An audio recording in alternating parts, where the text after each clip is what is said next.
ഫ്രാൻസിൽ ഈയിടെയായിട്ട് കുടുംബക്കോടതികളിലെ അമ്മമാരുടെ പോരാട്ടങ്ങൾ അതിനെക്കുറിച്ചുള്ള സിനിമകൾ വരുന്നുണ്ട്.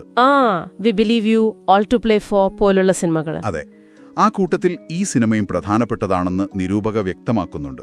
ഒരുപക്ഷേ ഈ വിഷയങ്ങൾ ഇപ്പോൾ കൂടുതൽ ചർച്ച ചെയ്യപ്പെടുന്നതുകൊണ്ടാവാം, അല്ലേ? ആകാം, അതെ. സിനിമയുടെ അവസാനത്തെക്കുറിച്ച് നിരൂപകയുടെ അഭിപ്രായം എന്താണ്? ഒരു ദുഃഖകരവും അതേസമയം പ്രതീക്ഷ നൽകുന്നതുമാണോ? ശരിയാണ്, ഏകദേശം അങ്ങനെയാണ് പറയുന്നത്. ക്ലെമൻസ് അവസാനം ഒരു തീരുമാനമെടുക്കുന്നുണ്ട്. അത് വേദനാജനകമാണ്. എന്നാലും അതിലൊരു പ്രതീക്ഷയുണ്ടെന്നാണ് നിരൂപക കരുതുന്നത്.